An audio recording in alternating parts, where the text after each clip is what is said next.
Hello, and welcome. My name is Vince Cervantes, and I'm here to explain to you about the Great Chicago Fire.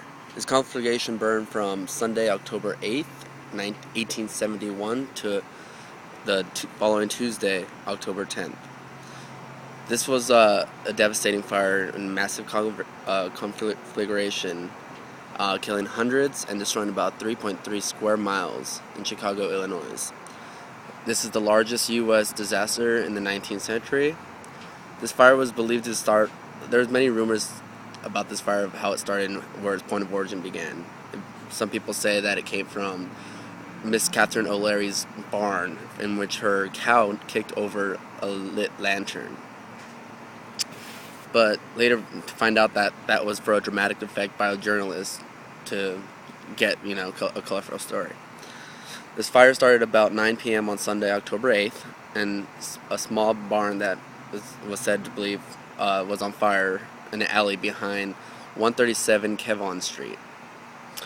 A cow kicking this over, yes, seemed kind of over dramatic, but they wanted it for a colorful story.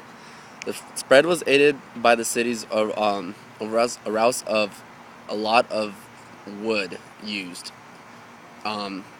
Sidewalks, roadways, and typically the building construction was mainly made out of wood. Strong winds were present at the time, and it was carrying which was carrying flying embers toward the heart of the city of Chicago. Citizens were uncertain about when the fire began, and the firefighters, when responding, they were tired because of a previous fire that lasted the whole day before. It jumped to a nearby neighborhood and began to devastate mansions, hotels, houses, apartments, and everything that crossed the fire's path was made of wood, like I said. 2 days of burning rain helped douse the remaining fire, and a total estimate about 300 people died in the fire, and over 100,000 were left homeless. Pushing people away over the bridge, this fire was jumping harbors, and it knocked down a lot of churches, main buildings as well. The first alarm was pulled at a pharmacy at 9:40, and this fire was said to have begun at 9 o'clock in a barn. The blaze got bigger, and people realized that there was new fires being scattered around the city due to burning embers. So a guard ended up calling for backup, and this guard ended up sending firefighters in the wrong direction of the fire, going that there was many different fires. The fire engulfed tall churches in the West Chicago River. The flames crossed the south branch of the river. Helping the fire spread was the fire pavements, wood planks, wood roads, and commercial lumber and coal yards were also along the river, which was burning with intense heat. The mayor even called for help from the surrounding cities, but the fire was too large to contain. This fire also destroyed the waterworks just north of Chicago River, and the city's water which was the main water supply for the city, and so the city's water supply was cut off once the waterworks was destroyed, and firefighters were actually forced to give up on this fire. Spreading northward, this drove residents across the bridges of the Chicago River, and jumped the river's mainstream, continued burning homes and mansions in the city's north side.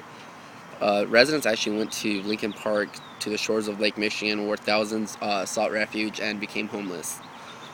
Chicago emerged from the fire with one of the country's leading firefighting forces.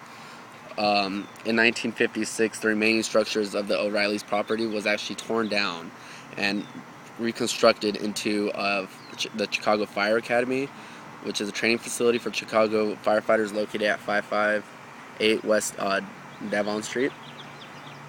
At the time, Philip Sheridan was a Union general. He served in the U.S. Civil War, and he was called in to help calm the panic. And he placed the city under martial law, and it was issued a proclamation placing Sheridan.